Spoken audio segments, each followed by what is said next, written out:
দেখো রেকর্ডিং এর মেসেজ গেছে আর স্ক্রিন শেয়ার আছে। हाँ मैम। ঠিক আছে। अच्छा देखो, आज ये थियोरेटिकल डिस्ट्रीब्यूशन कंप्लीट हो जाएगा। ठीक है, तो लास्ट जो हम लोगों ने क्वेश्चन किया था, मतलब नॉर्मल डिस्ट्रीब्यूशन हम लोग पढ़ रहे हैं, बाइनोमियल कंप्लीट हो चुका है, पॉइजन कंप्लीट हो चुका है, ये नॉर्मल डिस्ट्रीब्यूशन चल रहा है जिसमें हम लोगों ने ये क्वेश्चन लास्ट किया हुआ है। ठीक है, ये जो 4.86 जिसका आंसर आया है। अब हम लोग नेक्स्ट क्वेश्चन और कुछ इसमें जो भी एक्स्ट्रा और पढ़ना है, मतलब जो भी पॉइंट्स बाकी है वो पढ़ेंगे। तो 5th नंबर क्वेश्चन लिखते हैं, क्वार्टाइल 1 एंड क्वार्टाइल 3। तो लास्ट क्लास में मैंने क्वार्टाइल के बारे में बताया था कि टोटल 4 क्वार्टाइल होता है। क्वार्टर का मतलब ही देखो, स्टैटिस्टिक्स से कोई लेना देना नहीं है। इंग्लिश में क्वार्टर का मतलब ही होता है 1/4। ठीक है, किसी चीज को 4 पार्ट्स में डिवाइड करने को क्वार्टर बोला जाता है। तो क्वार्टाइल जब भी बनाओगे तो 4 क्वार्टाइल हो जाएगा। ठीक है, जिसमें से सबसे ज्यादा इंपॉर्टेंट होता है क्वार्टाइल में Q1 और Q3। ठीक है, Q2 actually median middle value होता है। ठीक है, और जो बाकी Q4 है, तो Q4 क्वार्टाइल तो है बट Q4 100% को बताता है। मतलब सिंपल अगर एक बात करें कि ये एक लाइन है, इसको मुझे चार कट लगाना है। ठीक है, 1 2 3। ठीक है, 1 2 3 और ये, तो ये देखो 4 इक्वल इक्वल कट हो गया। तो ये देखो, अगर ये पूरा का पूरा हम मानते हैं कि ये 100% है। ठीक है, अगर परसेंटेज से हम समझाना चाहें तो ये 25%, ये 25%, ये भी 25%, ये भी 25%। तो इसका मतलब मैंने 100% को इक्वल 4 पार्ट्स में डिवाइड कर लिया, तो पर कट जो है 25% करके हो गया। इसी को क्वार्टाइल यानी कि क्वार्टर बोला जाता है। ठीक है, और जहां ये कट लगा इस पॉइंट को बोलते हैं Q1 पॉइंट, ये जो कट लगा इसको Q2 बोलते हैं, यहाँ जो कट लगा उसको Q3 बोलते हैं, और ये एंड वाले पार्ट को Q4 बोल देंगे। ठीक है, अब देखो Q1 का मतलब यहां से यहां तक। ठीक है, अब Q2 का मतलब क्या होता है पता है, यहां से यहां तक होता है। तो 25 और 25 50%। ये देखो, ये जो मैंने लगाया यहाँ पर लाइन, तो 25 25 50%। तो Q2 एक्चुअली मिडिल वैल्यू को भी बताता है, क्योंकि 100% का मिडिल वैल्यू जो है 50% होता है। ठीक है, अब Q1 से लेके अगर Q3 जाएंगे तो ये हमारा 75% हो जाएगा, और यहां से लेके जब यहाँ चले जाओगे ना तो ये 100% हो जाएगा। तो Q4 का इसीलिए उतना प्रायोरिटी नहीं है, बिकॉज Q4 मुझे 100% को ही बता देता है। ठीक है, इसीलिए क्वार्टाइल में सबसे ज्यादा इंपॉर्टेंट Q1 और Q3 होता है, और Q2 मिडिल वैल्यू होता है। इसीलिए उसको मतलब मिडिल वैल्यू की तरह ट्रीट किया जाता है वो भी क्वार्टाइल क्वार्टाइल 2 है। बट इंपॉर्टेंट फॉर्मूला जो क्वार्टाइल से बना हुआ है वो Q1 और Q3, जिसको फर्स्ट एंड थर्ड क्वार्टाइल बोला जाता है। ठीक है, तो ये लास्ट क्लास में भी थोड़ा सा ये बता दिया था मैंने, फिर से एक बार याद दिला दिया। अब Q1 and Q3 are equidistant from the median। ठीक है, ये अभी सिखाया, देखो अभी मैंने हटा दिया। अगर हम फिर से एक बार लिखे देखते हैं ये आता है कि नहीं। हाँ, ये देखो आ गया। तो यहाँ पर अभी मैंने लिखा था ना एक लैंग्वेज, वो लिखा हुआ रहने दो तुम लोग का, अगर लिख लिया है नहीं तो हम फिर से लिखेंगे। Q1 और Q3 इक्विडिस्टेंट होता है मीडियन से। तो देखो मीडियन मतलब ये Q2। ठीक है, यहाँ से यहाँ तक और यहाँ से यहाँ तक इक्वल डिस्टेंस है। ये भी 25 25 50%, ये भी 25 25 50%। ठीक है, तो वही चीज लिखा था मैंने। ये देखो यहाँ पर लिखते हैं, Q1 and Q3 are equidistant from the median, हमेशा होगा। ठीक है, देयरफॉर देयरफॉर पहला Q1 इक्वल टू हो जाएगा म्यू माइनस 0.675 सिग्मा, और Q3 हो जाता है म्यू प्लस 0.675 सिग्मा। ठीक है, अच्छा, तो ये एक्चुअली क्वेश्चन नहीं है, ये इंफॉर्मेशन था। मैंने ये क्वेश्चन नंबर लगा दी। क्वेश्चन इसके बाद नेक्स्ट करेंगे, मतलब ये हमें याद रखना है, इस पे क्वेश्चन आता है। ठीक है, तो लास्ट में 4 तक क्वेश्चन किया हुआ था, जो भी लिखा था तो हम लोगों ने लास्ट 11 तक लिखा था। तो अगर मुझे यहाँ नंबरिंग करना ही है तो मुझे इसका नंबर 12 रखना चाहिए। ठीक है, इसका नंबर हम रख देंगे 12। ठीक है, 12 नंबर है। अब इस पे कैसा क्वेश्चन आता है, अब पहले थोड़ा इसको ड्रॉ करके बताते हैं। देखो, तो जैसे कि हमें पता है कि म्यू मतलब एवरेज यानी मिडिल वैल्यू होता है। तो ये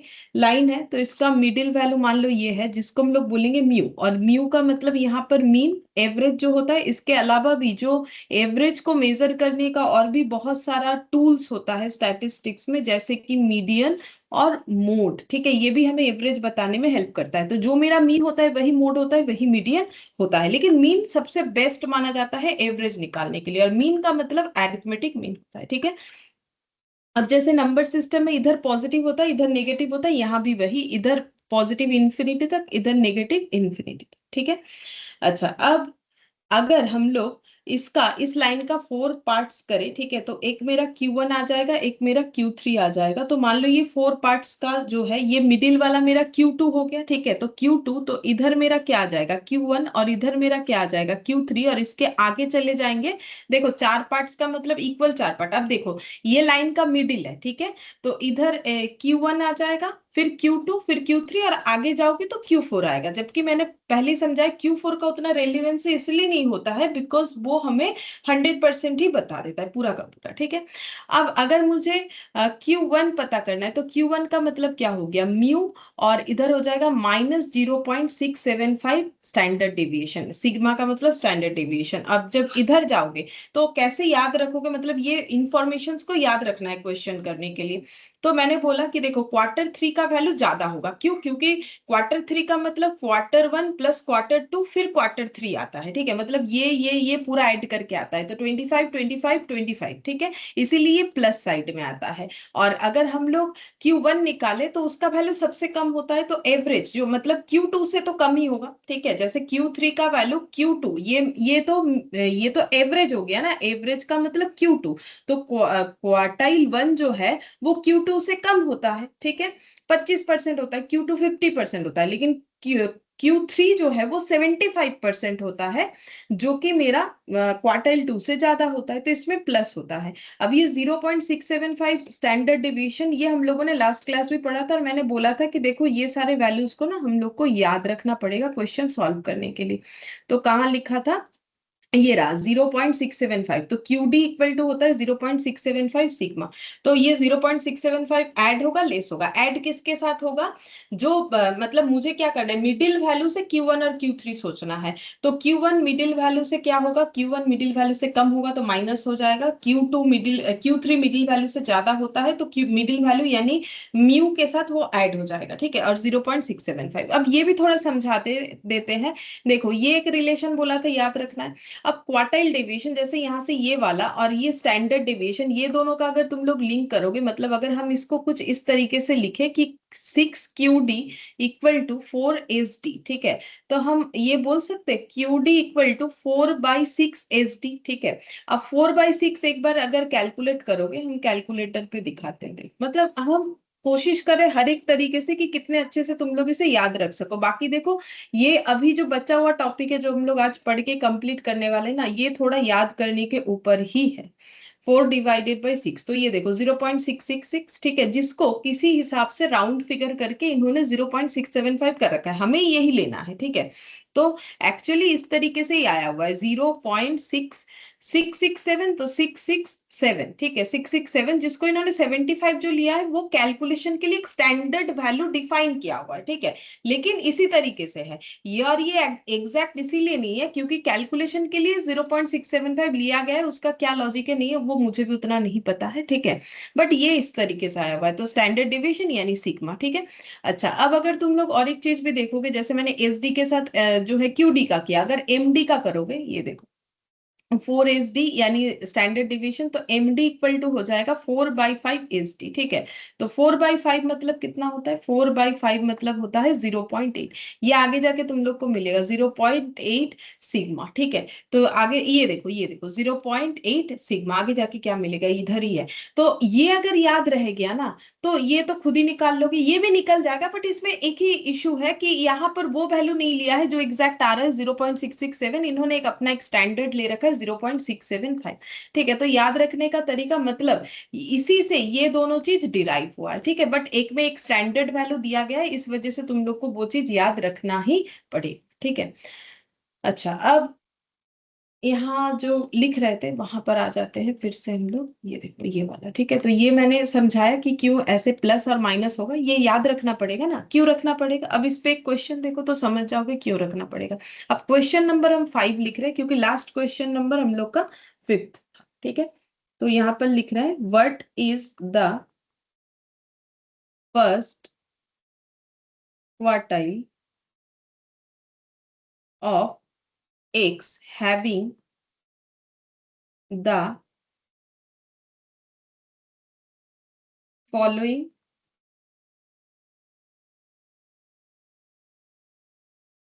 प्रोबेबिलिटी डेंसिटी फंक्शन। और जैसे प्रोबेबिलिटी डेंसिटी बोलता है तो उसका मतलब हो जाता है नॉर्मल डिस्ट्रीब्यूशन, ठीक है। ये सब हम लोगों ने डिस्कस किया हुआ है एक बार।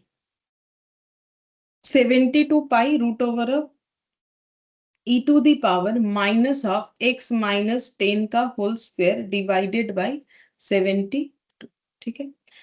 For minus infinity less than x less than infinity. Option A 4, option B 5, option C 5.95, option D 6.75, ठीक है।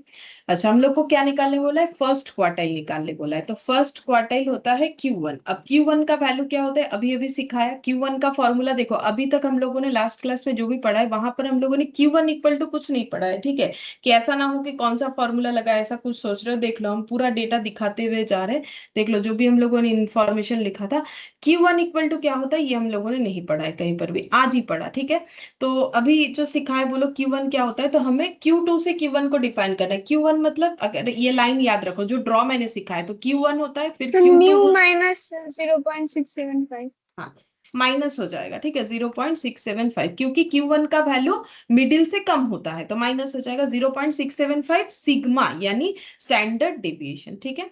ये हो जाएगा। अब हम लोग को चाहिए क्या, फिर हमें एक म्यू का वैल्यू चाहिए, ठीक है। Q1 निकालने के लिए मुझे ये म्यू का वैल्यू पता करना पड़ेगा, सिग्मा का वैल्यू पता करना पड़ेगा, ठीक है।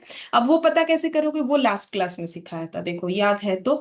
क्या सिखाया था कि कंपेयर करेंगे हम लोग, जो नॉर्मल डिस्ट्रीब्यूशन का जो फंक्शन होता है उसके साथ कंपेयर करेंगे। तो नॉर्मल डिस्ट्रीब्यूशन जब हम लोगों ने लास्ट क्लास सीखना स्टार्ट किया तो ये था मेन उसका फॉर्मूला, ठीक है। 1/स्टैंडर्ड ये वाला ठीक है, 1/SD√2 पाई ये वाला। तो इसके साथ हमें कंपेयर करना है। तो मैंने बोला था सब याद रखने का जरूरत नहीं है, सिर्फ ई टू दी पावर वाला पोर्शन याद करोगे तो हमें मेनली म्यू और सिग्मा पूछा जाता है, वो हम लोग आराम से निकाल सकते हैं। तो फॉर्मूला है e to the power minus x minus mu का होल स्क्वायर। तुम लोग अपने कॉपी से देख देख के लिखो। मेन फॉर्मूला होता है, एक मिनट लिखो, तुम लोग लिख के कंपेयर करके मुझे बताओ।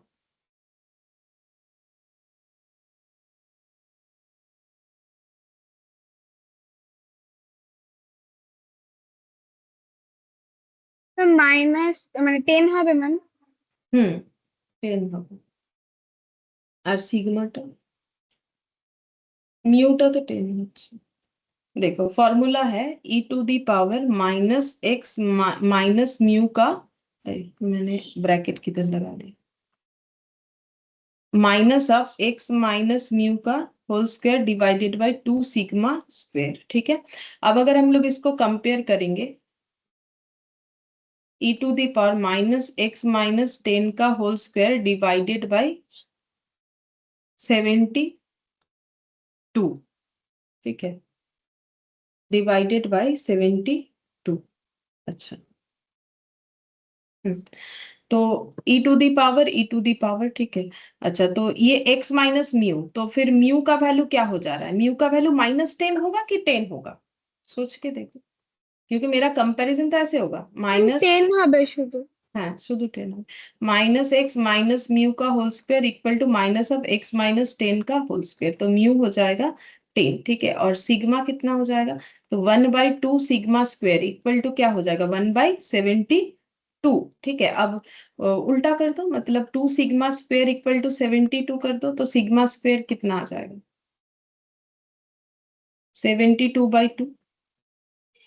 तो सिग्मा कितना आ जाएगा, मैम 6 6 आ जाएगा। तो म्यू कितना आया 10 माइनस 0.675 इंटू 6, तो कितना हो जाएगा देखिए। मैम तो 4.05, 10 माइनस अच्छा 4.05, 4.05 माइनस कर लो 5.95।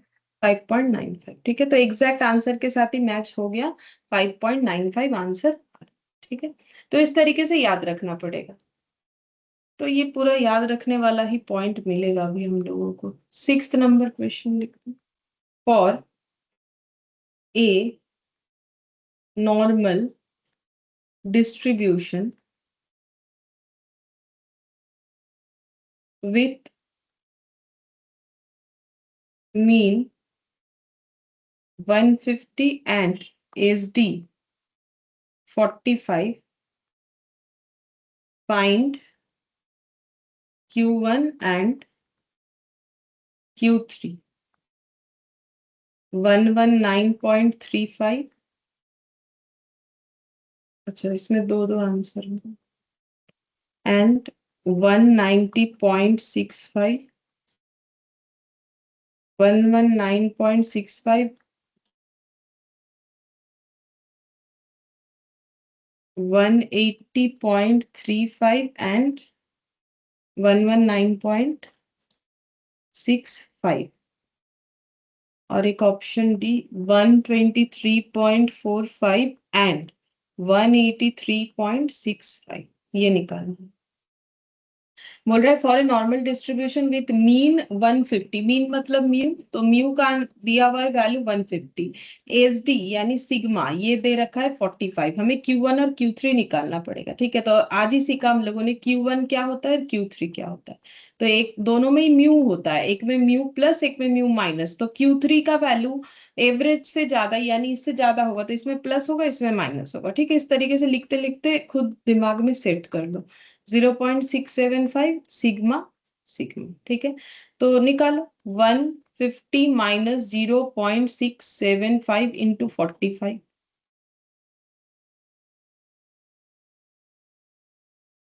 0.675 इंटू 45। मैम পাঁচটা 119.625। 119.625।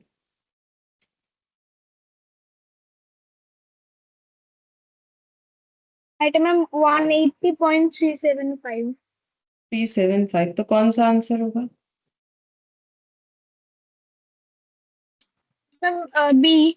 हाँ, नियरेस्ट यही वाला है। ठीक है, वो 625 है, बट मुझे ऑप्शन में यही मिला था तो मैंने यही लिख दिया है, मतलब वही नियरेस्ट है। एक्चुअली वो क्यों हो रहा है पता है, ये सिग्मा का आंसर हो सकता है कि वो 0.675 नहीं लेके 0.667 लेके कर दिया हो सकता है। ठीक है, मुझे भी नहीं पता, मतलब एक्चुअली ये 0.675 तो स्टैंडर्ड है ना, अगर हम लोग 0.667 जो हम लोग का आ रहा है उसको लेके करें तो शायद एक बार चेक करके देख सकते कि इनके साथ आंसर जा रहा है कि नहीं। 985 नहीं, नहीं जा रहा है। ठीक है, कोई बात नहीं, देखो हमें नियरेस्ट पता चल जाएगा, जो भी ऑप्शन में रहेगा हमें ऑप्शन चूज करने में किसी तरीके का कोई भी प्रॉब्लम नहीं होगा। इसी तरीके से ही ऑप्शंस दिए हुए रहेंगे, जैसे देखो 119 और 180, ये मेन बात है, ये सिर्फ ऑप्शन बी में ही है और किसी ऑप्शन में नहीं है।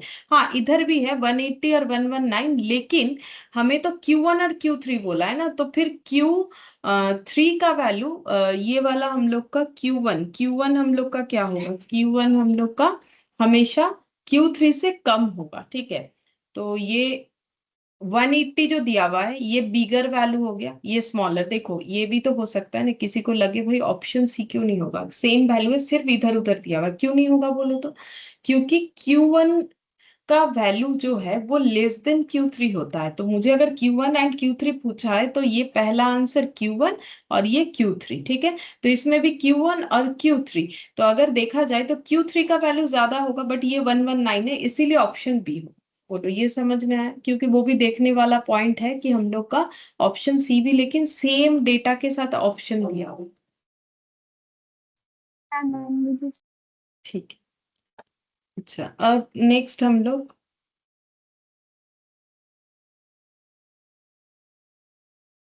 यहाँ पर और एक डेटा मतलब और एक कैलकुलेशन समझने के लिए, यहाँ हमारा क्या कितना नंबर था, मैंने ये दिया 12th नंबर, ठीक है। 12th नंबर जो सीखा पॉइंट उससे क्वेश्चन किया। अब हम लोग देंगे यहाँ 13th नंबर। 13 नंबर में है median minus Q1 equal to होता है Q3 माइनस मीडियन। ये एक फॉर्मूला होता है, ठीक है। अब मीडियन का मतलब बेसिकली Q2। तो अगर हम फॉर्मूले को ऐसे इधर लिखें,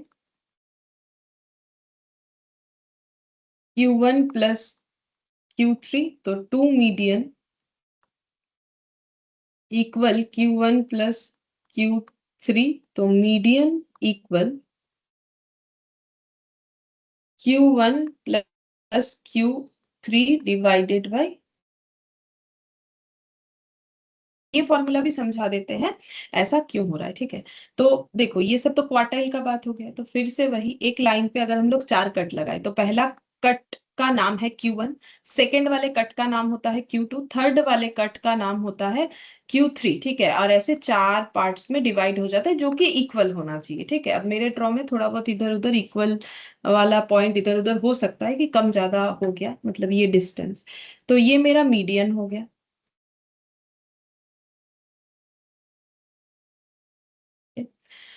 अच्छा अब देखो मेरा यहाँ पर फॉर्मूला क्या बोल रहा है, मीडियन माइनस Q1। मीडियन से अगर Q1 माइनस कर देते हैं और Q3 से अगर मीडियन माइनस कर देते हैं, ठीक है, तो दोनों इक्वल होगा। Q3 मतलब ये पूरा यहां से लेके, ये देखो Q3 मतलब यहां से लेके यहां तक, ठीक है। इससे अगर हम ये मिडिल वाला वैल्यू माइनस कर देते हैं, ठीक है, तो क्या बचा हुआ रहता है, इतना पोर्शन, ठीक है। और अगर मीडियन से अगर हम Q1 माइनस करते हैं, तो मीडियन का मतलब यहां से लेके, दूसरे कलर से करते हैं, मीडियन का मतलब यहां से लेके यहां तक, ये मीडियन, ठीक है। इससे अगर हम ये वाला पोर्शन माइनस कर देते हैं, ठीक है, तो बचा हुआ पोर्शन क्या रहेगा, ये वाला। क्या ये दोनों इक्वल नहीं है, ये भी 25%, ये भी 25%? बोलो बात समझ में आए या नहीं हाँ समझ, मैम। है ना। तो देखो, तो एक्चुअली कौन सा पोर्शन मुझे दिखाया जा रहा है बोलो, तो Q1 से Q2 और Q2 से Q3, तो दोनों तो इक्वल ही होता है। ये माइनस का मीडियन माइनस Q1 का मतलब कौन सा पोर्शन, मीडियन माइनस Q1 का मतलब Q1 से लेके Q2 तक, ठीक है, ये Q2 तक। और ये Q3 माइनस मीडियन का मतलब यहां से लेके यहां तक, ठीक है। तो ये मैंने इस तरीके से दिखा दी, याद रखना पड़ेगा इस वजह से दिखा दिया, और कुछ नहीं। फॉर्मूला याद ये रखना है, median equal to Q1 plus Q3 divided by 2, ठीक है। तो ये फॉर्मूले को भी ड्रॉ में समझो। देखो, तो बोल रहा है ये Q2 कैसे निकालोगे, मीडियन का मतलब तो Q2 हो गया ना, तो Q2 कैसे निकालोगे, बोल रहा है Q1 और Q3 को ऐड कर दो, ठीक है। तो समझो Q1 मतलब यहां से यहां तक, ठीक है। Q3 मतलब यहां से यहां तक, ठीक है। ये दोनों को ऐड करके अगर डिवाइडेड बाई 2 कर देंगे तो मुझे मीडियन मिल जाएगा। कैसे, जैसे देखो Q1 का मतलब 25%, ठीक है, और Q3 का मतलब 3 बार 25%, यानी 75%, ठीक है। तो डिवाइडेड बाई 2, तो 25 प्लस 75 कितना होगा, 100%, डिवाइडेड बाई 2 कितना हो जाएगा, 50%। 50% मतलब ही Q2 होता है। इस तरीके से भी याद रख सकते हैं, रह जाएगा याद इस तरीके से आराम से। अच्छा अब हम लोग क्वेश्चन लिखेंगे इस पे, क्वेश्चन नंबर 7। अच्छा ये यहाँ पर ही खत्म हो गया।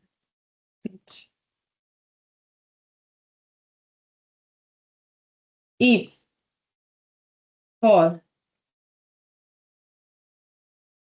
Normal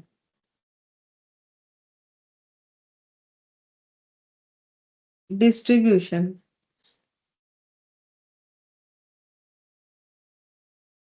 Q1 54.52 and Q3 78.86, then the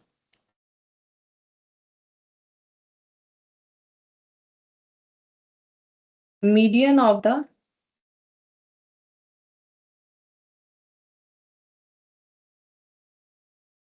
distribution is,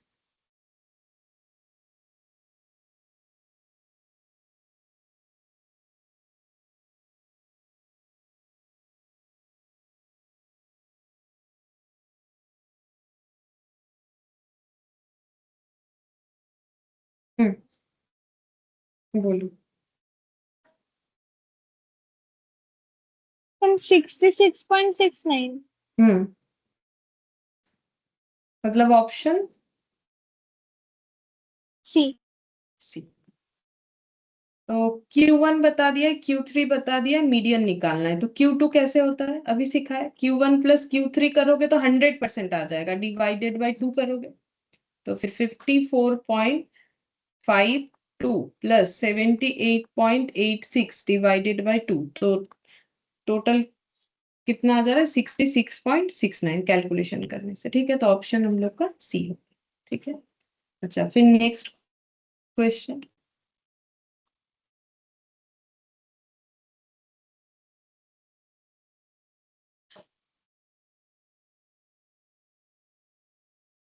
If the first quartile and mean deviation about median of a normal distribution are 13.25 and 8 respectively,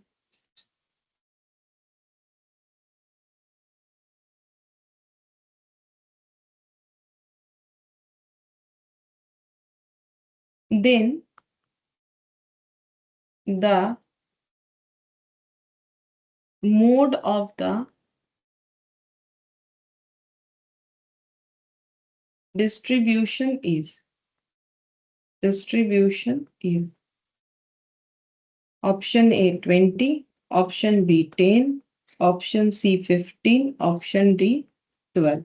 ठीक है, तो हम लोग को first quartile and mean deviation about median of normal distribution are 13.25 and 8। तो first quartile कितना है 13.25, ये पढ़ के तो यही समझ में आ रहा है। ठीक है, और मीन डेविएशन देखो बोला है, मीन डेविएशन यानी एमडी। ठीक है, मीन डेविएशन, अब इतना ही समझो मीन डेविएशन अबाउट मीडियन को अगर नहीं भी समझ में आता है तो कोई प्रॉब्लम नहीं है। एक्चुअली क्या होता है, मीन डेविएशन जो निकालते हैं हम लोग तो अलग अलग तरीके से निकाल सकते हैं। मतलब मीन डेविएशन निकालने के लिए मीन का यूज कर सकते हैं, मीन डेविएशन निकालने के लिए मीडियन का यूज कर सकते हैं। मतलब मीडियन एवरेज, देखो दोनों ही एवरेज निकालने में काम आता है। मीन एवरेज निकालता है, मीडियन भी एवरेज निकालता है। अब मीन का जब डेविएशन निकालते हैं, डेविएशन का मतलब होता है गैप। ठीक है, तो ये एक एक्चुअली मतलब टूल्स होता है जिससे हम लोग मीन डेविएशन निकालते हैं। तो मीन डेविएशन का मतलब कुछ नहीं, एवरेज से डेटा कितने दूरी पे है। ठीक है, मतलब अगर मान लो एक से एक डेटा का सीरीज है, समथिंग दैट दिस, तो ये सब का जो एवरेज आएगा, इस सब का एक एवरेज निकाल लिया, दिस डिवाइडेड बाय जो जितने सारे नंबर है ये कर दिया, तो हम लोगों ने एरिथमेटिक मीन का यूज कर दिया। अब इससे ये सभी का जो दूरी है उसको निकालने का जो तरीका है उसको हम लोग बोलते हैं मीन डेविएशन निकालना। अब ये मीन डेविएशन निकालने के लिए हमें पहले एवरेज निकालना पड़ता है। अब एवरेज निकालने के लिए हम लोग एरिथमेटिक मीन का यूज कर सकते हैं, मीडियन का यूज कर सकते हैं। अगर मीडियन यूज करके निकाला है तो बोलते हैं मीन डेविएशन अबाउट मीडियन, और अगर मीन यूज करके निकाला है तो बोलते हैं मीन डेविएशन अबाउट मीन। ठीक है, तो ये सब चीज हम लोग पढ़ेंगे, है हम लोग का आगे ये डिटेल्स में। मीन डेविएशन बेसिकली हम लोग को दे रखा है यहाँ पर 8, बस इतना समझने से हमारा ये टॉपिक तो बन जाएगा। Then the mode of the distribution, अब हमें बोला है कि मोड निकाल के बताओ। ठीक है, अच्छा तो हम लोग यहाँ पर मोड कैसे निकालेंगे देखो।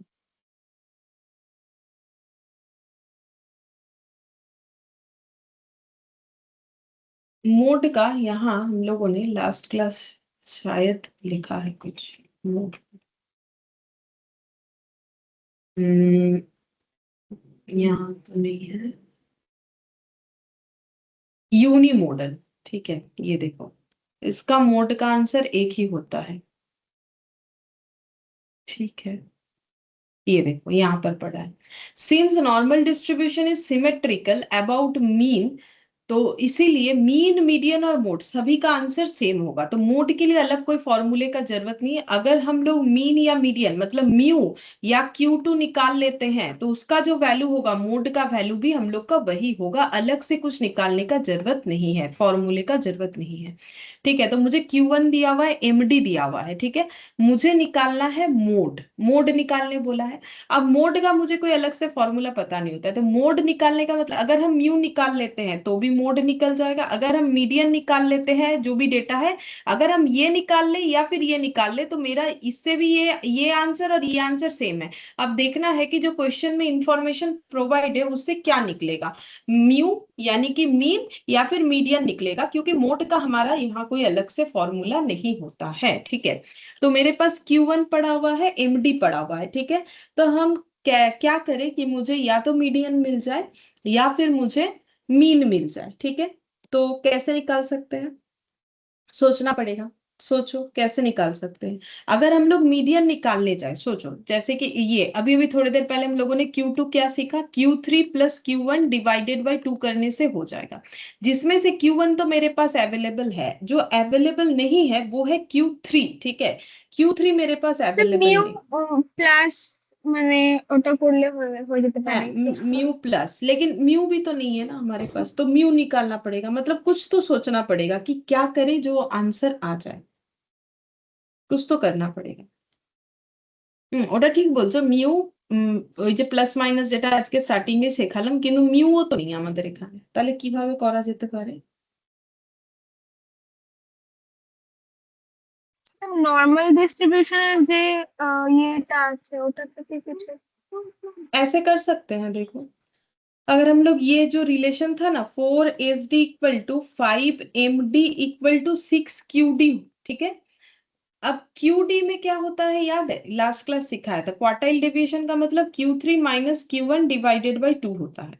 जिसमें से Q1 मेरे पास है, किसी तरीके से मुझे अगर Q3 मिल जाए तो मेरा यहां से मीडियन निकल जाएगा। मतलब ये देखो, Q2 का मतलब Q3 प्लस Q1/2, और QD का मतलब ये लास्ट क्लास सीखा था, क्वार्टाइल डिवीजन ये होता है। अब इसका यूज कर सकते हैं, शायद कुछ काम हो। जैसे कि मुझे यहाँ से क्या क्या फॉलो करना चाहिए, तो देखो मेरे पास है 4SD इक्वल टू, देखो मुझे MD के साथ रिलेशन निकालना चाहिए, या तो हम ये दोनों में कर सकते हैं या फिर ये दोनों को लेके कुछ कर सकते हैं। ठीक है, तो अगर हम SD वाला करते हैं तो 4SD इक्वल टू 5MD लिख लेते हैं। ठीक है, तो SD इक्वल टू क्या हो जाएगा, 5/4 इंटू 8, कितना हो रहा है,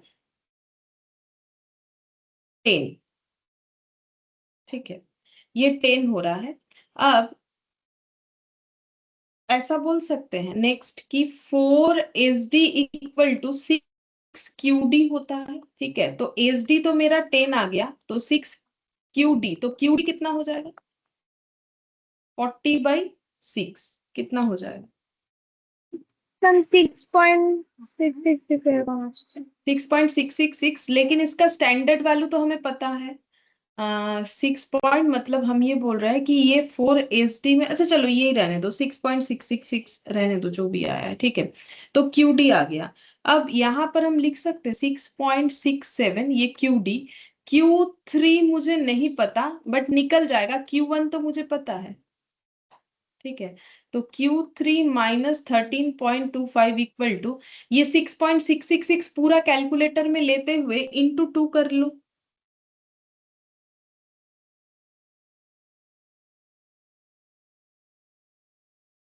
मतलब 40/6, ये जो भी आया इंटू हम लोग 2 कर लेते हैं तो कितना आ जाएगा, 13.33। ठीक है, और ये इधर आएगा तो प्लस हो जाएगा 13.25, तो ये हो गया 26.58। ठीक है, ये Q3 आ गया। अब हम लोग यहाँ से Q2 निकाल सकते हैं, Q2 निकालेंगे तो हमारा आंसर आ जाएगा, तो Q2 निकालो। Q2 हो जाएगा Q3 26.58 प्लस Q1 जो कि क्वेश्चन में गिवन था 13.25 डिवाइडेड बाई 2, कितना हो जाएगा,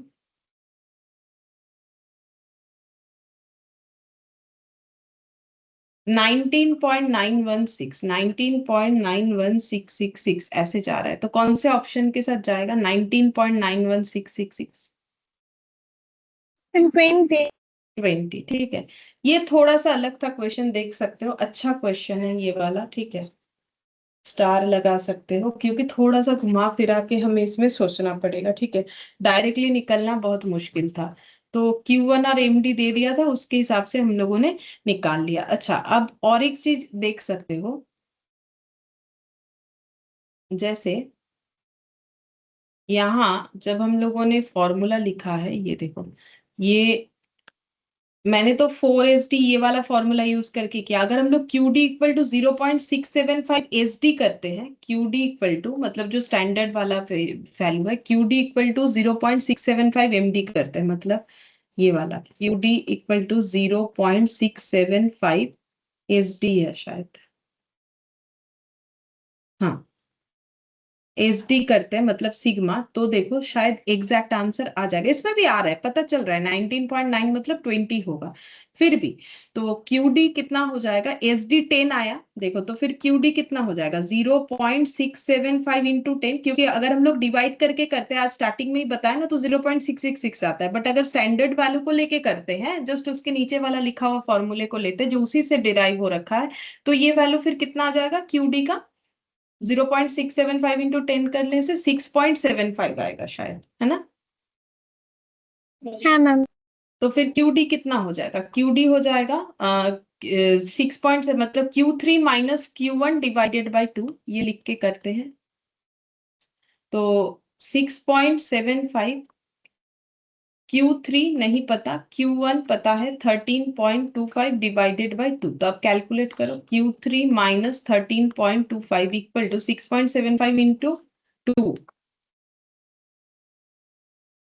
13.5। तो Q3 कितना हो जाएगा, 13.5 प्लस 13.25, तो कितना आ जाएगा 26.75। अब हम लोग को क्या करना है, Q2 निकालना है, जो कि मुझे मोड का वैल्यू देगा। तो 26.75 थोड़ा सा इधर उधर है, नथिंग एल्स। 13 पॉइंट यहाँ पर हो जाएगा 13.25 डिवाइडेड बाई 2, कितना आएगा देखो, तो कितना डिफरेंस आ जा रहा है, मतलब कितना नियरेस्ट आंसर मिल रहा है, वही हम देखना चाहते हैं। हाँ, एग्जैक्ट आ रहा है, देखो आया, एग्जैक्ट 20 आ गया। हाँ मैम। ठीक है, तो अगर ये फॉर्मूला लगा दिया ये वाला, तो भी कोई फर्क नहीं पड़ेगा, ऑप्शन ऐसे ही डिजाइन किया हुआ रहेगा कि आराम से तुम लोग आंसर दे सकते हो, ठीक है। तो वो वही मैंने स्टार्टिंग में आज इसीलिए बताया, वैसे तो 6.666 होता है, बट इन्होंने स्टैंडर्ड 6.75 ले रखा है, जो कि याद रखोगे तो देखो, हो सकता है आंसर मुझे इस तरीके से भी दे दे, वो तो पता नहीं ना किस तरीके से देगा, लेकिन हम इतना बोल सकते हैं, चाहे तुम लोग ये पहला वाला कैलकुलेशन यूज करो या दूसरा वाला करो, आंसर तुम लोग को मिल ही जाएगा। आंसर मिलने में कोई किसी तरीके का इशू नहीं होने वाला है, ठीक है। अच्छा, फिर नेक्स्ट अब हम लोग जो है और भी थ्योरी पढ़ना पड़ेगा, देखो। The normal distribution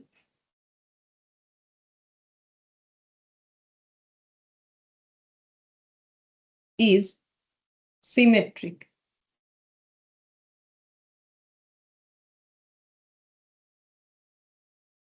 about the mean. Therefore, its skewness is zero. That is, the curve is neither tilted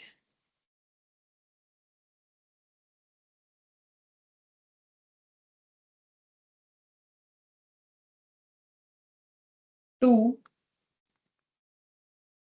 right bracket में negatively skewed nor towards left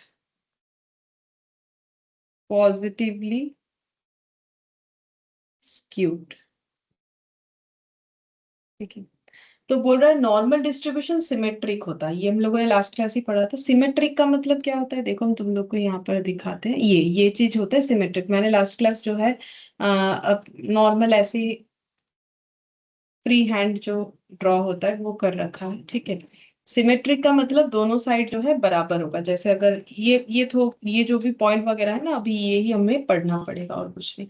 तो ये देखो, ये मिडिल हो गया, ठीक है। और इधर भी जितना है इधर भी उतना ही है। ये टेल जो है, मतलब टेल यानी वो जो पूंछ, ठीक है, मैंने যেটাকে বাংলাতে লেজ बोल।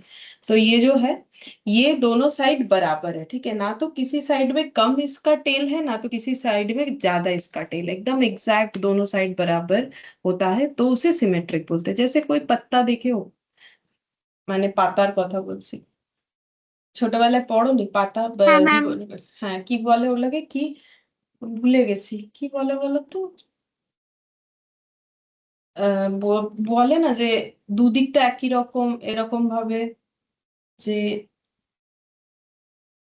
এই যে সমান সমান থাকে, কি বলে, বিষম নাকি সম, ভুলে গেছি আমি নিজে, জানি না, মনে পড়ছে না। तो जो भी हो, तो वो सिमेट्रिक वही होता है। तो the normal distribution is symmetric about the mean, ठीक है, मतलब एवरेज से दोनों साइड बराबर है। देयर फॉर इट्स स्क्यूनेस, मतलब इसका जो झुकाव है वो zero, that is curve is neither tilt, मतलब स्क्यूनेस जो है वो जीरो है, इसीलिए क्योंकि ये ना तो दाहिने साइड ज्यादा झुका हुआ है, ना तो बाएं साइड ज्यादा झुका हुआ है, ना तो ये पॉजिटिवली स्क्यूड है, ना तो नेगेटिवली। पॉजिटिवली मतलब ये प्लस इन्फिनिटी, तो पॉजिटिव साइड ना तो ये ज्यादा झुका हुआ है, ना तो ये नेगेटिव साइड ज्यादा झुका हुआ है, ये चीज बोला जा रहा है, ठीक है। तो अगर ऐसे झुका हुआ है ना, मतलब ये देखो, अगर कुछ इस तरीके से है, तो इसको बोलते हैं पॉजिटिवली स्क्यूड, ठीक है। पॉजिटिवली स्क्यूड मतलब प्लस इन्फिनिटी साइड में जाना, ठीक है। और अगर ऐसा है कोई ड्रॉ, मतलब इधर, ठीक है, तो क्योंकि इधर माइनस इन्फिनिटी तक आता है, तो इसको हम लोग बोलते हैं नेगेटिवली स्क्यूड। फिर हम लोग पढ़ेंगे पॉइंट ऑफ इनफ्लेक्शन, ठीक है, पॉइंट ऑफ इनफ्लेक्शन, ठीक है। ये क्या होता है, a normal curve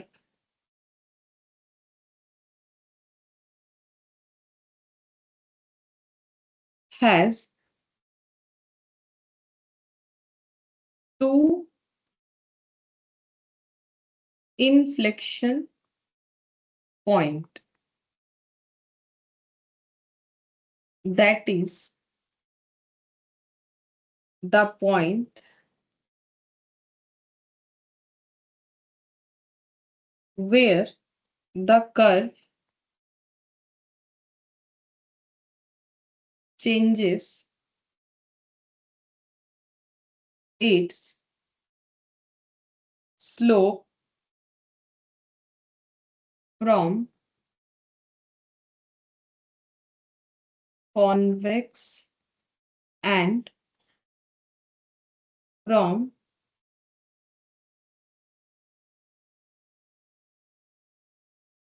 from convex to concave. These 2 points are given by x equal to mu minus sigma, x equal to mu plus sigma, ठीक है। अब ये चीज समझाते हैं, पॉइंट ऑफ इन्फ्लेक्शन लिख लो।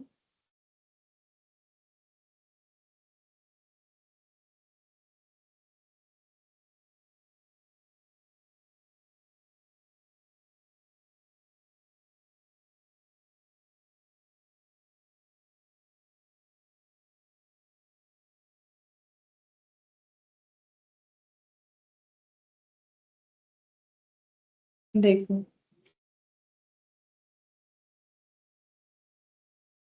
अगर हम ड्रॉ करके दिखाना चाहें, ठीक है,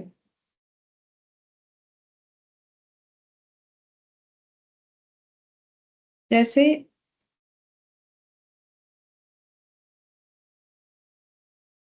ये हो गया, ठीक है, और ये बराबर होना चाहिए। शायद मेरे फ्री हैंड्स में उतना अच्छा ना हो, बट हम कोशिश करेंगे कि हो, ठीक है, कि समझ में आ जाए। ये रहा, ठीक है, दोनों साइड मान लो इक्वल इक्वल है।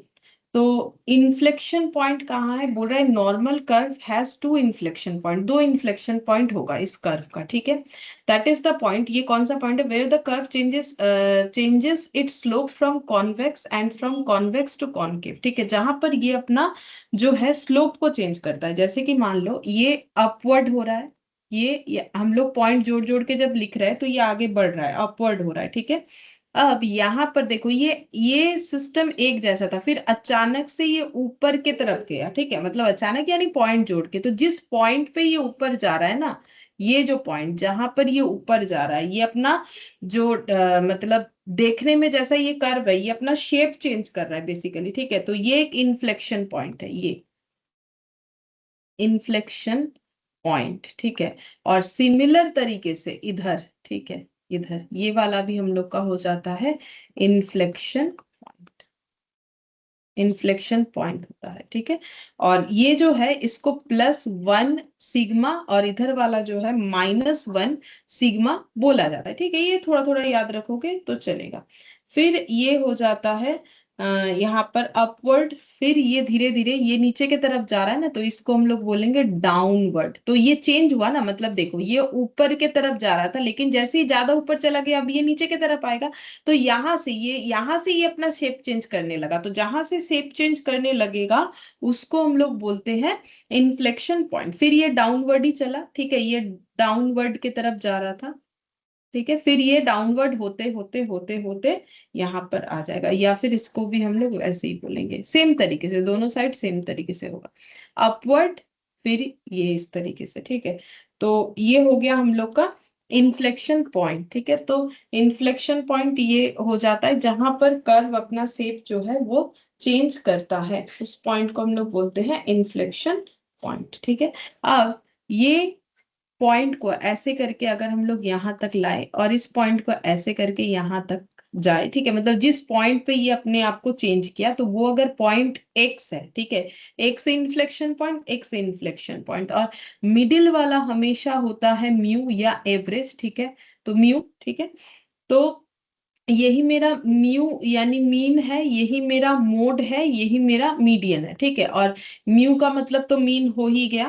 तो ये जो एक्स है ये मेरा हो जाएगा एवरेज प्लस, और इधर वाला हो जाएगा एवरेज माइनस, ठीक है, क्योंकि इधर प्लस इन्फिनिटी इधर माइनस, तो ये माइनस सिग्मा और इधर हो जाता है प्लस सिग्मा, वही चीज यहाँ पर लिखा हुआ है। तो एवरेज से प्लस हो जाएगा इधर वाला, और ये एवरेज से माइनस हो जाएगा। तो ये पॉइंट याद रखना है, ये हमें डायरेक्टली ये चीज एमसीक्यू में पूछ लेगा, क्या इतना कुछ कर्व वगैरह नहीं, नहीं ये सब कुछ नहीं, ये पूछ लेगा, ठीक है, ये चीज। तो ये चीज तुम लोग को याद रखना है कि इन्फ्लेक्शन पॉइंट का जो वैल्यू है वो क्या होता है, ठीक है। तो इन्फ्लेक्शन पॉइंट का वैल्यू, तो ये देखो ये मिडिल वाला 0 होता है, ठीक है, फिर ये 1 2 3 पॉजिटिव और नेगेटिव में -1 2 3, ठीक है, उस हिसाब से ये बनाया गया है। तो ये एवरेज म्यू, फिर ये म्यू प्लस सिग्मा, इधर म्यू माइनस सिग्मा, फिर म्यू +2 सिग्मा, इस तरीके से ये वाला हम ड्रॉ करके दिखाएंगे जब आएगा ये वाला पॉइंट। फिलहाल तो इतना हमें समझ लेना है कि इन्फ्लेक्शन पॉइंट दो होता है, ठीक है। और इन्फ्लेक्शन पॉइंट का मेन मतलब यही हो गया कि जहां पर कर्व अपना शेप चेंज करता है, ठीक है। तो हम इसको ऐसे बोल सकते हैं कि मेरा इन्फ्लेक्शन पॉइंट एक्चुअली हो जाएगा म्यू प्लस माइनस सिग्मा, ठीक है। इसको हम ये दोनों का समरी करके बोल सकते हैं कि ये हो जाएगा म्यू प्लस माइनस सिग्मा। ये हमें डायरेक्टली पूछ लेता है क्वेश्चन, ठीक है, ये हमें डायरेक्टली पूछ लेता है, ठीक है। अच्छा, अब नेक्स्ट हम लोग लिखेंगे दूसरा पॉइंट।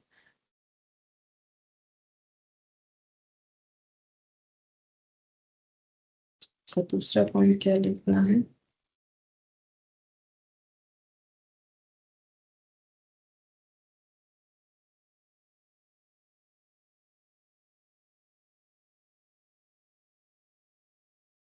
देखो, और ये और एक चीज भी बता देते हैं, ये जो हमें यहाँ पर कौन कौन कॉनकेव और कॉन्वेक्स बोला है ना, तो देखो कॉनकेव का मतलब होता है कि डाउनवर्ड शेप, ये जो शेप है ना, ये ऐसे जो जा रहा है ना, तो इसे केव के तरह होता है, इसीलिए इसको बोलते हैं कॉनकेव। ठीक है, ये देखो अगर ये ऐसा, ठीक है, और ये ऐसा, तो जब ऐसा होता है तो इसे हम लोग बोलते हैं कॉन्वेक्स। ठीक है, और ऐसे को बोलते हैं कॉनकेव।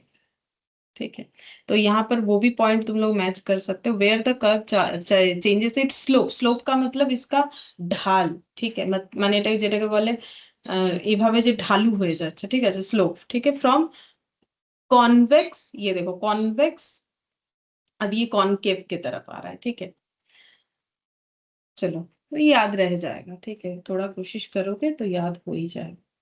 नेक्स्ट पॉइंट हम लोग लिखेंगे। अच्छा, नेक्स्ट पॉइंट क्या है, एक क्वेश्चन करने देते हैं, चलो क्वेश्चन नंबर 1 दे देते हैं। इफ द इन्फ्लेक्शन पॉइंट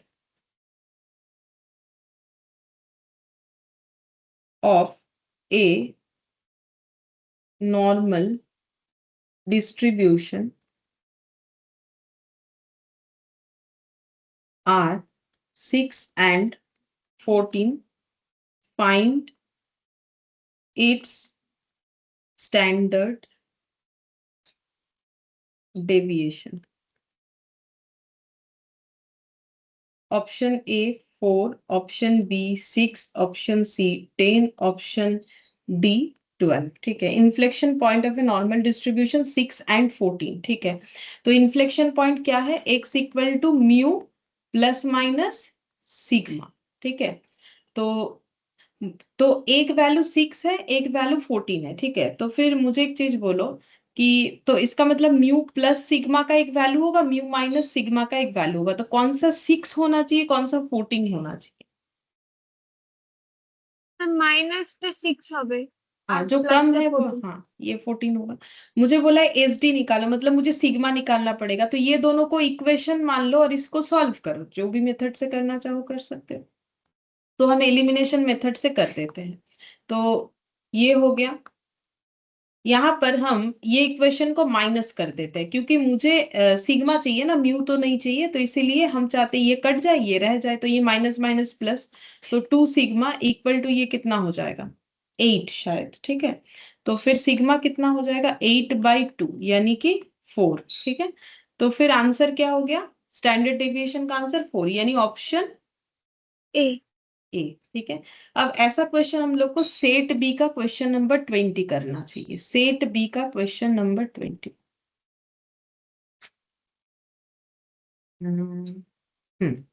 ये वाला, if the point of inflection of a normal curve is 40 and 60 then its mean deviation निकालो। सेट बी का question number 20।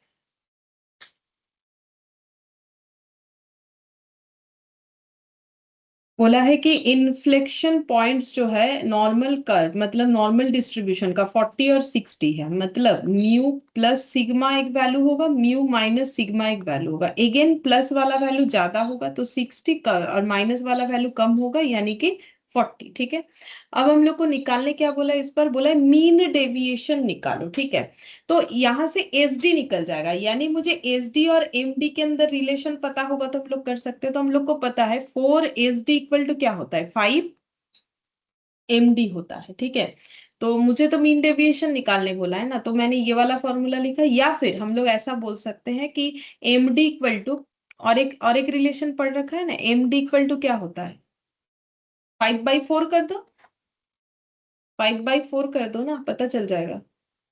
Sorry, M D equal to 4/5, 4/5 अभी सिखाया था ना स्टार्टिंग में, कैसे कर सकते हो, याद नहीं है तो ऐसे 0.8 क्या हो जाता है सिग्मा, ये भी अलग से लिखा हुआ है।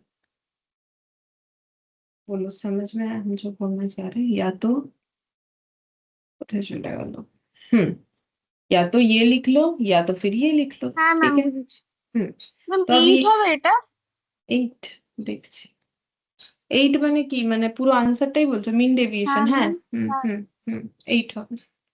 तो पहले यहां से हम लोग निकाल लेते हैं एस डी। ठीक है, अगेन ये माइनस कर दो, माइनस कर दो, माइनस कर दो, ये कट गया।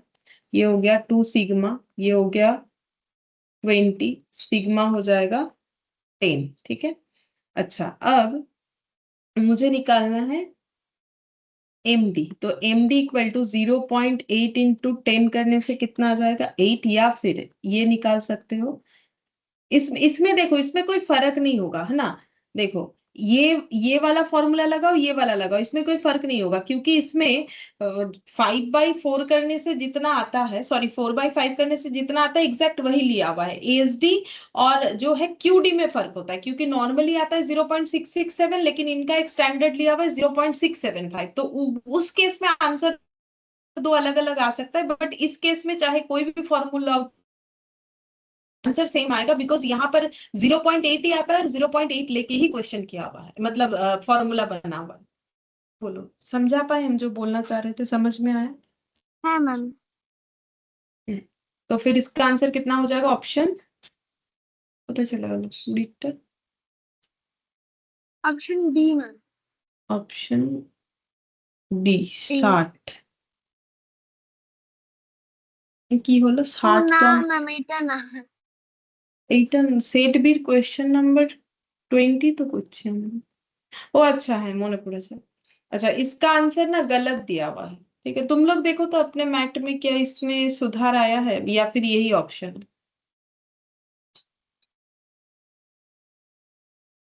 कोई चेंज किया हुआ है? ম্যাম দেখছেন। देखो तो।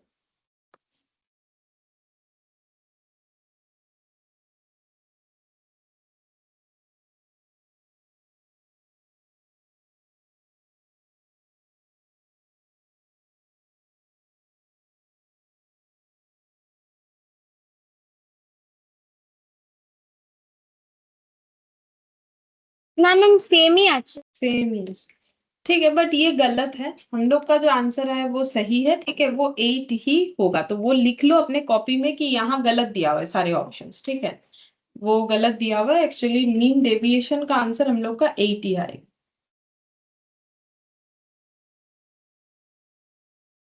अच्छा, नेक्स्ट हम लोग दूसरा पॉइंट लिखते हैं। In normal distribution mu plus minus 1 sigma cover, ये सब लिख लो, हम समझा देते हैं। कवर्स 68.27% ऑफ एरिया, ये थियोरेटिकली सब पूछेगा। ठीक है, mu plus minus 2 sigma covers 95.45% of area,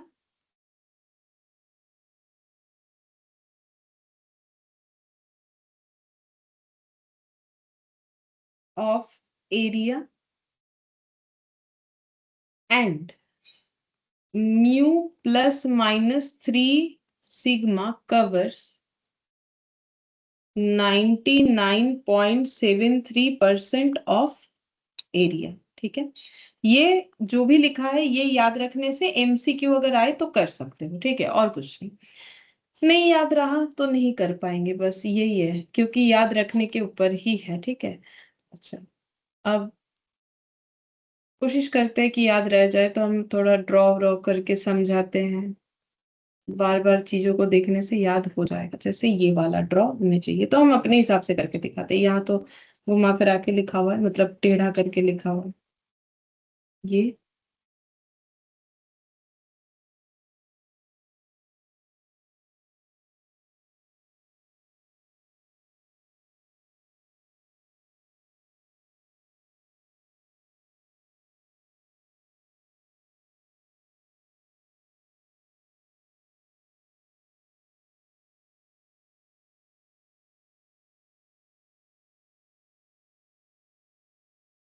हम्म, ठीक है, अच्छा तो सबसे मिडिल का जो वैल्यू है, ठीक है, ये वाला, ये होता है म्यू। ठीक है, उसके बाद इधर से जितना, इधर से भी उतना ही लेना है। ठीक है, इक्वल इक्वल डिस्टेंस पे। तो इसका वैल्यू है 34.13%। ये भी है 34.13%, ठीक है। अच्छा, फिर इसके बाद ये जगह शायद थोड़ा कम पड़ जा रहा है मेरा, इसको ऐसे करके लेके जाओ। अच्छा, फिर नेक्स्ट देखो, यहाँ पर फिर से लाइन लगाते हैं, एक इधर एक इधर, ठीक है, एक इधर।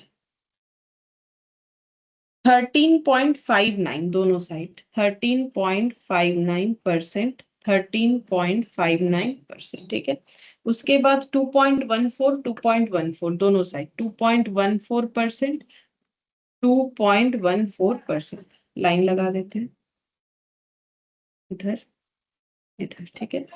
और 0.13%, नेक्स्ट हो जाएगा 0.13%, 0.13%, इस तरीके से होता है, ठीक है।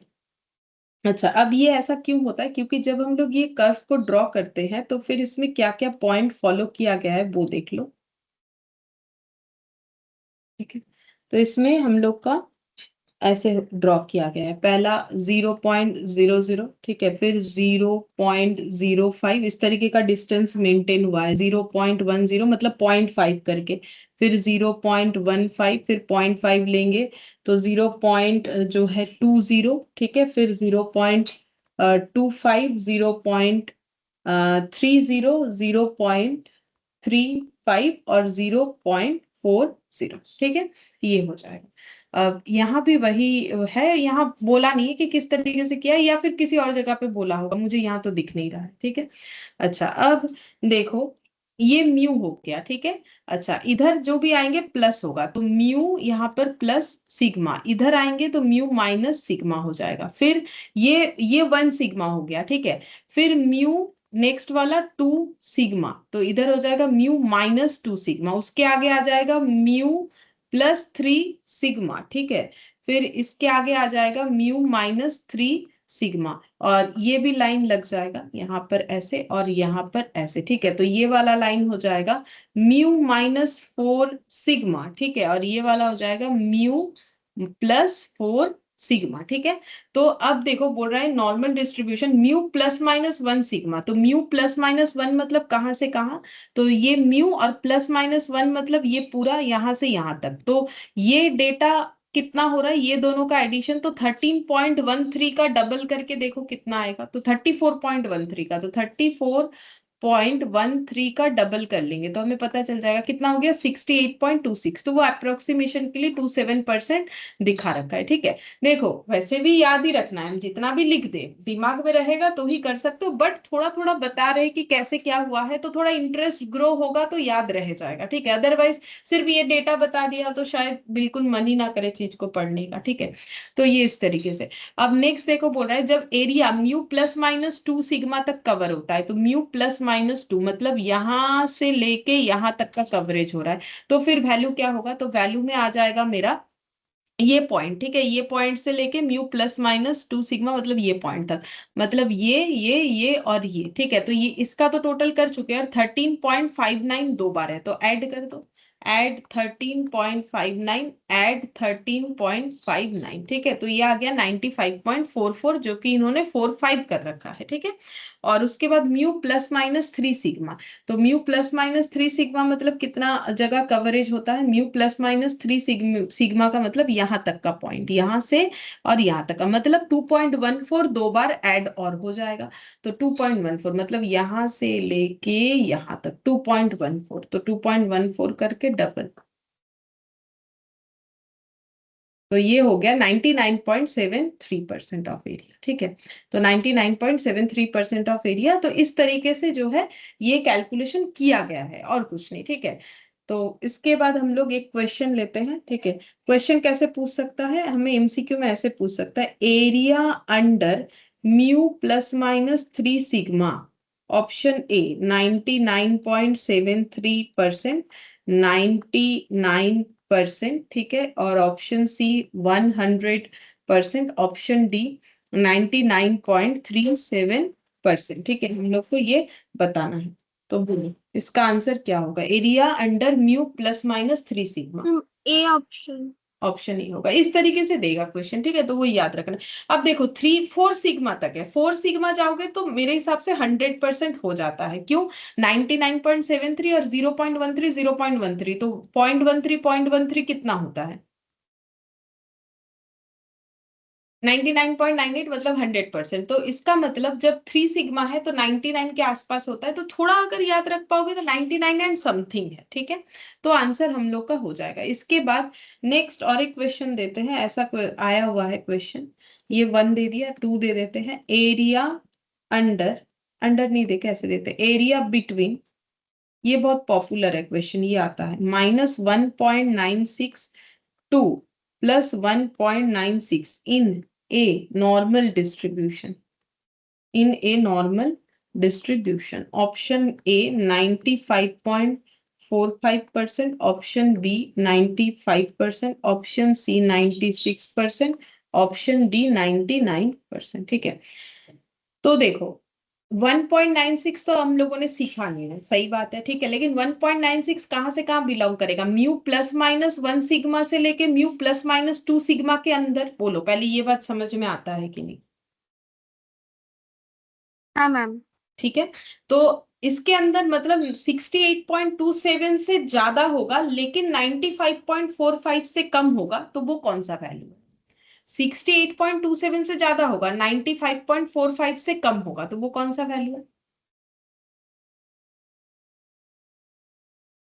95। 95। ठीक है, तो इतना ही आसान है। 95.45 से कम होगा तो 96 99 तो होगा नहीं, तो फिर क्या होगा? 99% होगा। सिंपल। ठीक है, फिर नेक्स्ट और एक question. In a normal distribution 95% of the observations lie between dash and dash. Option A mu -2 sigma comma mu plus 2 sigma। ठीक है, option B mu -3 sigma comma mu plus 3 sigma.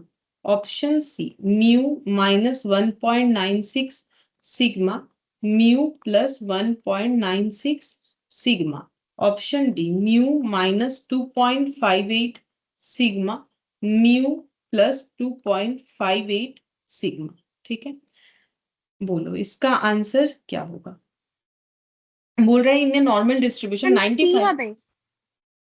Option सी सही है। ठीक है, सी होगा 95। मतलब देखो अभी जो क्वेश्चन के उसका ऑपोजिट ही है ना। यहाँ पर पूछा था 1.96 और 1.95 प्लस माइनस वो कितने परसेंट को डिफाइन करता है, यहाँ पर बोला 95% मतलब कितना, तो 95% मतलब म्यू प्लस माइनस सिग्मा और म्यू प्लस माइनस 2 सिग्मा के बीच का। तो plus minus 1 sigma 68 point something था। ठीक है, तो उससे ज्यादा होगा और 95 से कम होगा। तो 68 से ज्यादा 95 से कम, तो फिर ये वाला वैल्यू हो जाएगा। क्योंकि ये 2 सिग्मा हमारा, ये जो प्लस माइनस ये तो हमारा बताता है 95.45%। ठीक है, तो उससे कम वाला होना चाहिए, तो फिर 2 से थोड़ा कम यानी 1.96। क्योंकि 3 वाला तो लगभग हम लोग का 99 के आसपास आ जाता है, 4 वाला तो 99 ही हो जाता है, 100% तक चला जाता है। ठीक है, अच्छा चलो और एक question 4th number. For a normal distribution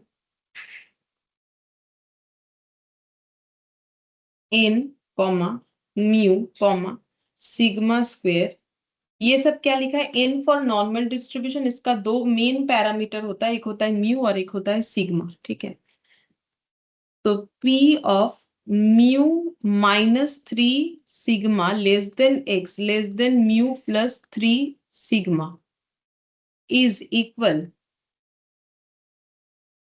to option A 0.9973, option B 0.9546, option C 0.9899, option D 0.9788। एक नॉर्मल डिस्ट्रीब्यूशन जो कि n से डिफाइन होता है, जिसका दो मेन पैरामीटर होता है म्यू और सिग्मा स्क्वायर। तो बोल रहा है कि P ऑफ, मतलब ये अगर x का वैल्यू, मेरा कहाँ से का x का वैल्यू म्यू प्लस 3 सिग्मा से कम होगा और x का वैल्यू म्यू माइनस 3 सिग्मा से ज्यादा होगा, तो x का वैल्यू कितना हो जाएगा?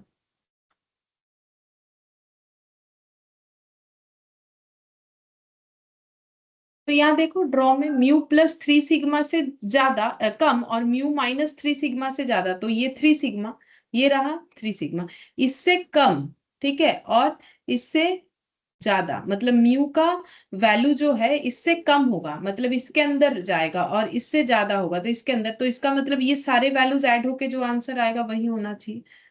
तो मतलब म्यू प्लस माइनस 3 सिग्मा का जो वैल्यू होगा वही होना चाहिए। तो म्यू प्लस माइनस 3 सिग्मा का वैल्यू कितना है?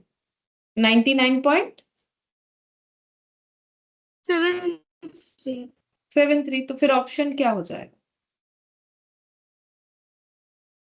99.73। ए। ये परसेंटेज में नहीं दिया हुआ है, थोड़ा सा घुमा फिरा के क्वेश्चन का प्रेजेंटेशन है, बट पूछ वही रहा है कि area between mu plus minus 3 sigma, उस चीज को ऐसे घुमा के लिखा है तो हमें लगेगा पता नहीं क्या पूछ ले रहा है, लेकिन कुछ नहीं।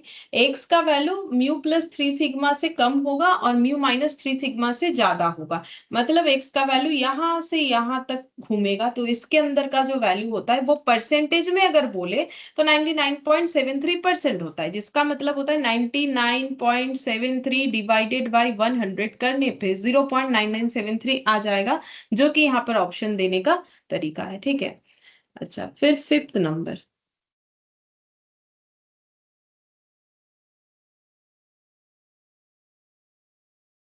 अच्छा, अब ये क्वेश्चन नहीं, अब बाकी जो है फिर से कुछ इंफॉर्मेशंस मुझे बताना है बस, और 4 या 5 इंफॉर्मेशन है, कंप्लीट हो जाएगा। अंडर ए नॉर्मल डिस्ट्रीब्यूशन,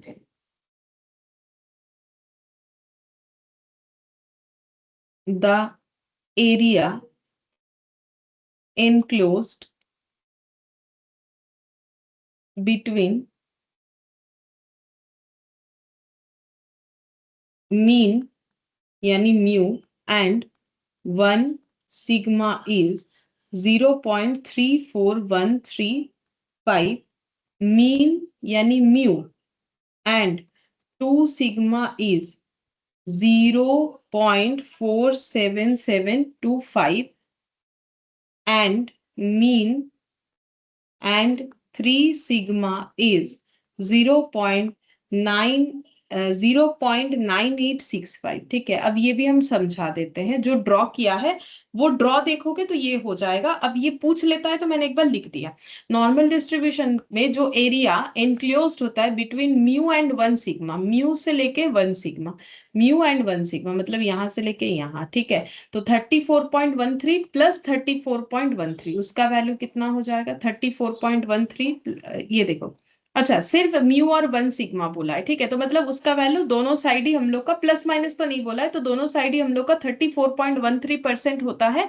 और 100 से डिवाइड कर दोगे, ये देखो 34.13% होता है, और जैसे ही 100 से डिवाइड कर दोगे तो 0.34135 आ जाएगा। और 2 सिग्मा वाला होता है 47, ये 2 सिग्मा कहाँ चला गया भाई, ये रहा 2 सिग्मा हो जाएगा। अब 2 सिग्मा में 47 पॉइंट ये वाला क्यों आ गया? अगर इसमें सिर्फ 34.13, तो फिर 2 सिग्मा का मतलब है कि 1 प्लस 2 सिग्मा वाला, मतलब 34.13, 34.13 और 13.59, देखो तो कितना आता है।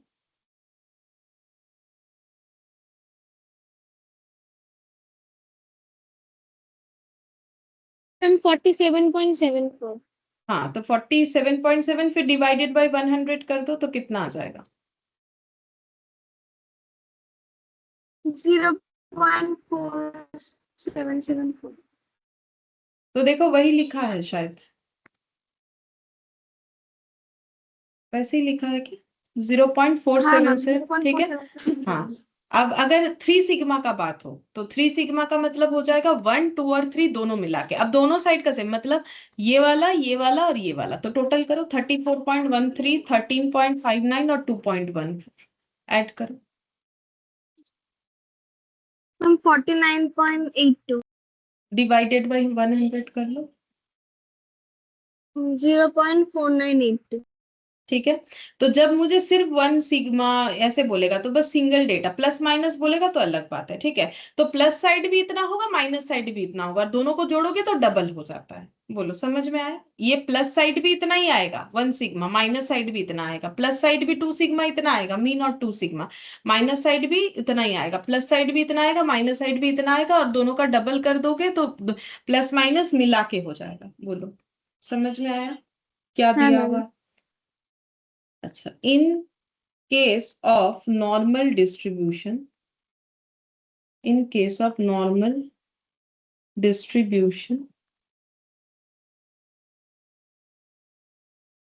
highest value इक्वल टू होता है mean plus half of range, और लोएस्ट वैल्यू होता है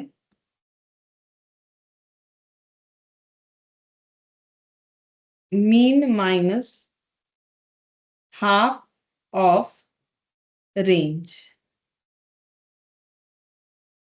ठीक है, ये याद रखना है कि हाईएस्ट वैल्यू हमेशा मीन प्लस होता है। देखो अभी हम लोगों ने जितना भी निकाला मीन प्लस मतलब म्यू प्लस, और जो लोएस्ट है वो म्यू माइनस होता है। ठीक है, और ये जो सिग्मा है ये बोल रहा है कि हाफ ऑफ रेंज। ठीक है, बस ये याद रखो, इससे ज्यादा इसमें और कुछ नहीं करना है। और बस 2 पॉइंट ये, और एक normal distribution with x equal 0 and sigma equal 1 is known as standard normal distribution।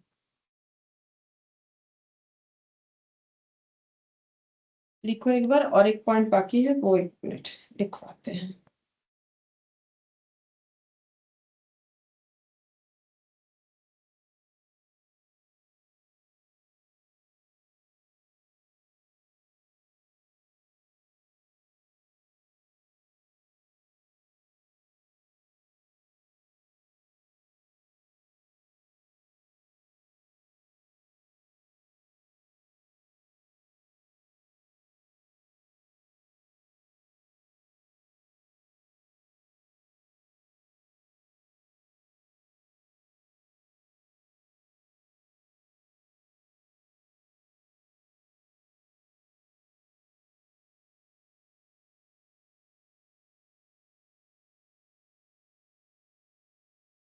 ये वाला थोड़ा सा समझा देंगे, हाईएस्ट वैल्यू वाला ये वाला थोड़ा समझा देंगे। ठीक है, और एक पॉइंट है वो लिखने के बाद समझा देते हैं, बाकी सारा पॉइंट ही समझा देंगे। The highest of normal curve is maximum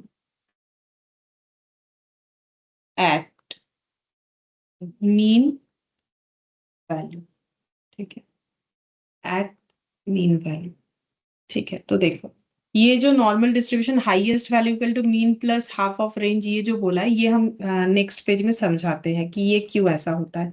तो देखो रेंज हम लोग आगे पढ़ेंगे। ठीक है, वैसे रेंज का मतलब होता है, जैसे मान लो मार्केट में कुछ खरीदने गए तो हम लोग बोलते हैं ना, जैसे कोई प्रोडक्ट, जैसे वो बोला कि चलो मोबाइल ही दिखा दो। ठीक है, तो फिर हम लोग जो बेचेगा वो तो पूछेगा ना कि भाई आपका बजट क्या है, मतलब हम लोग तब बोलते हैं ना ठीक है भाई 10,000 से 30,000 के बीच का दिखाओ, तो वो रेंज हो गया। रेंज का मतलब होता है हमेशा हाईएस्ट वैल्यू, ठीक है, माइनस लोएस्ट वैल्यू। ठीक है, इसको बोलते हैं रेंज। अब एवरेज क्या होता है? तो किसी भी चीज का एवरेज का मतलब क्या हो जाएगा? तो फिर एवरेज अगर हम लोग हाईएस्ट और लोएस्ट से निकाले तो highest plus lowest divided by 2 करेंगे तो हमें एवरेज मिल जाएगा। ठीक है, अब इस चीज को बस अरेंज कर दो। अरेंज करने से क्या हम लोग ऐसे बोल सकते हैं कि हाईएस्ट वैल्यू इक्वल, हाईएस्ट, ये हाईएस्ट वैल्यू है। ठीक है, तो हाईएस्ट वैल्यू इक्वल टू हम लोग ऐसे बोल सकते हैं कि मीन प्लस, ठीक है, मतलब ये हाईएस्ट वैल्यू ऐसे लिख देते चलो, तो और ये अच्छे से समझ में आएगा। Highest value minus lowest value. ठीक है, तो हाईएस्ट वैल्यू इक्वल टू हो जाएगा plus lowest value equal to two mean. Mean equal to highest value plus lowest value divided by 2, और रेंज हो जाता है highest value minus lowest value. अगर हम लोग रीअरेंज करें तो मीन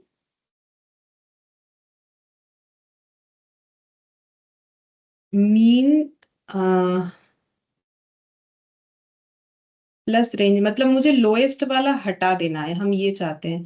तो ये आ गया highest value plus lowest value equal to two mean आ गया। ठीक है, अब अगर मुझे मीन से डिफाइन करना है तो लोएस्ट वैल्यू हट जाएगा, two highest value equal to two mean हो गया, तो हाईएस्ट वैल्यू इक्वल टू हो जाएगा मीन। मतलब इसको अरेंज करने से ना ऐसे आ जाएगा,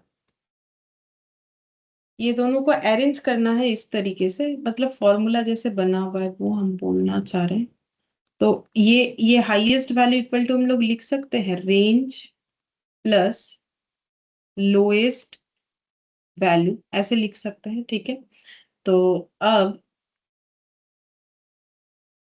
हाईएस्ट वैल्यू इक्वल टू हो जाएगा, मीन का मतलब हो जाता है highest value plus lowest value divided by 2, ये तो हो गया रेंज। अच्छा, तो लोएस्ट वैल्यू का मतलब टू मीन माइनस, मतलब ये रेंज को रेंज रहने दो। ठीक है, तो लोएस्ट वैल्यू का मतलब क्या हो जाएगा, यहां से हम लोग निकाल सकते हैं डिराइव करके, लोएस्ट वैल्यू का मतलब हो जाएगा two mean minus highest value. ठीक है, ठीक है, two mean minus highest value, तो two mean minus highest value, तो फिर ये इधर आ जाएगा तो टू हाईएस्ट वैल्यू हो जाएगा equal to range plus two mean. तो highest value equal to range by two plus two mean by two. ठीक है, तो हम लोग बोल सकते हैं highest value equal to mean plus half of range. ठीक है, ये जो समझाने के लिए बोला, नॉट नेसेसरी। ठीक है, ताकि थोड़ा याद रहे और कुछ नहीं, कि highest value equal to mean plus half of range कैसे हो सकता है। तो हाफ ऑफ रेंज का मतलब इसलिए, देखो एक्चुअली क्या होता है, रेंज का मतलब मैंने समझा दिया highest value minus lowest value, mean का मतलब मैंने बता दिया कि इस तरीके से। अब यहाँ से हम लोग डिराइव करके बोल सकते हैं कि लोएस्ट वैल्यू, मतलब ये वैल्यू पुट कर करके ये अल्टीमेटली ये फॉर्मूला निकल के आया है। ठीक है, कि हाईएस्ट वैल्यू इक्वल टू किस तरीके से होगा, तो हाईएस्ट वैल्यू इक्वल टू हो जाएगा mean plus half of range, और लोएस्ट का जस्ट उसका ऑपोजिट हो जाएगा, तो उसको भी चाहो तो डिराइव करके देख सकते हो अपने आप। ठीक है, और देखो हाईएस्ट ये वाला था, highest of normal curve is maximum at mean value.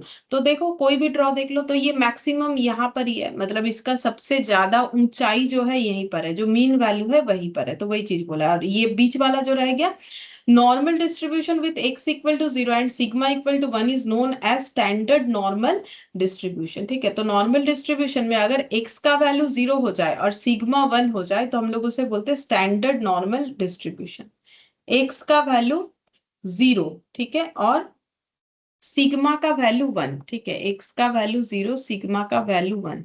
देखते हैं इसे अगर थोड़ा समझा सकते हैं, हम बता देते हैं, यही लास्ट पॉइंट है। नॉर्मल डिस्ट्रीब्यूशन में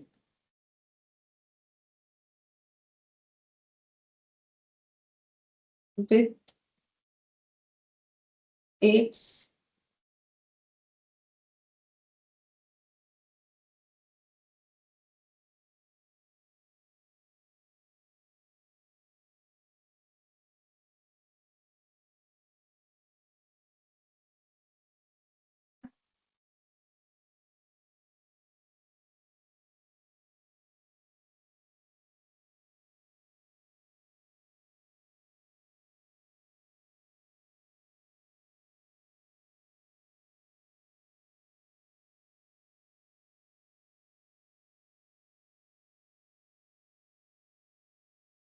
एक्चुअली इसको जेड डिस्ट्रीब्यूशन बोलते हैं, क्योंकि यहाँ पर ये इतना कुछ जरूरत नहीं होगा, बस याद रखने से ही होगा। इसको एक्चुअली ना जेड डिस्ट्रीब्यूशन बोलते हैं, दिखाते हैं यहाँ पर तुम लोग के, यहाँ भी दिया हुआ ये देख, यहाँ जेड डिस्ट्रीब्यूशन एक्स यानी म्यू, अगर एक्स मेरा जीरो हो जाता है, ठीक है, अगर एक्स मेरा जीरो हो जाता है तो उसे हम लोग जेड डिस्ट्रीब्यूशन बोलते हैं। तो छोड़ो, याद रखोगे तो हो जाएगा, इसको और नहीं समझा सकते, इसमें बोलने का मतलब बहुत सारा चीज बोलना पड़ेगा। तो नॉर्मल डिस्ट्रीब्यूशन अगर ऐसा होता है कि एक्स जीरो है और सिग्मा वन है, तो उसे हम लोग स्टैंडर्ड नॉर्मल डिस्ट्रीब्यूशन कहेंगे, ठीक है। और स्टैंडर्ड नॉर्मल डिस्ट्रीब्यूशन जो है इसको हम लोग जेड डिस्ट्रीब्यूशन भी बोलते हैं, इज ऑल्सो, ये लिख लो बल्कि, is also called Z distribution, Z distribution, ठीक है। बस ये जो पढ़ा ये थ्योरेटिकली जो चाहिए, जैसा जो याद रखना है मैंने बता दिया, ठीक है, वैसा याद रखोगे तो इस चैप्टर के लिए काफी है, और हमें और यहाँ से कुछ भी करने का जरूरत नहीं पड़ेगा, मतलब ये जो भी यहाँ पर बहुत सारा चीज कवर हुआ है, बाकी और कुछ जरूरत नहीं है। एग्जाम पॉइंट ऑफ व्यू से इतना हमारे लिए काफी, इससे ज्यादा इस टॉपिक से हमें नहीं पूछा जाता है।